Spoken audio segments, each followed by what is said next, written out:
Doctor ইউনূসকে স্বেচ্ছাচারী দাবি করে তার বিরুদ্ধে প্রতারণার নানা অভিযোগ তুলে ধরেছে গ্রামীণ ব্যাংক।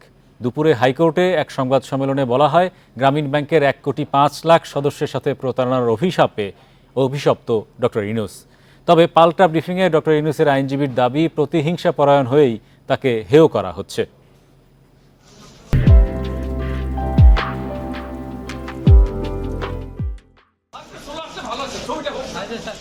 রোববার দুর্নীতির মামলায় অভিযোগ গঠনের শুনানি শেষে ঢাকা জজ কোর্ট চত্বরে দাঁড়িয়ে ডক্টর ইউনূস ক্ষোভ জানিয়ে বলেছিলেন, তার সাথে তার পরিবারকেও অসম্মান করা হচ্ছে।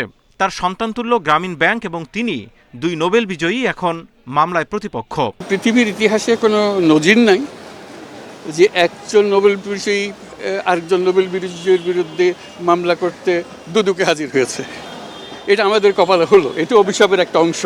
তার এই বক্তব্যের প্রতিবাদ জানিয়ে সোমবার হাইকোর্টে সংবাদ সম্মেলন করে গ্রামীণ ব্যাংকের আইনজীবী প্যানেল। ডক্টর ইউনূস নিয়ম ভঙ্গ করে ব্যক্তিগত প্যাকেজেস প্রতিষ্ঠানকে দেউলিয়া হওয়া থেকে বাঁচাতে গ্রামীণ ব্যাংক থেকে 9.5 কোটি টাকা লোন দেন। এজন্য দুদকে অভিযোগ দায়ের করা হয়। এমন একজন নোবেল বিজয়ী ব্যক্তি দেখান তো, যিনি ওনার মতো অর্থলোভী, যিনি ওনার মতো ক্ষমতালোভী, যিনি ওনার মতো তার কর্মচারীদেরকে অত্যাচার করেছেন।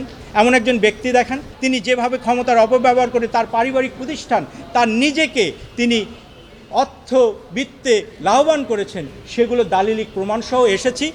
পাল্টা সংবাদ সম্মেলনে ডক্টর ইউনূসের আইনজীবী দাবি করেন, গ্রামীণ ব্যাংকের মাধ্যমে গরিবের ক্ষমতায়নের জন্য সারা জীবন পার করেছেন ডক্টর ইউনূস। সেই প্রতিষ্ঠানও এখন ষড়যন্ত্রে যুক্ত।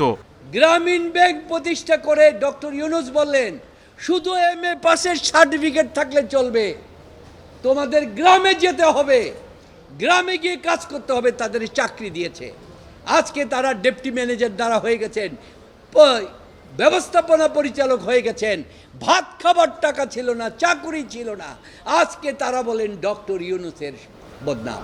তবে ডক্টর ইউনূসের বিরুদ্ধে আগামীতে অনেক দাতা সংস্থা থেকে অভিযোগ আসতে পারে বলে সংবাদ সম্মেলনে দাবি করেন গ্রামীণ ব্যাংকের আইনজীবী। Zahidul Bashar, Independent News, Dhaka.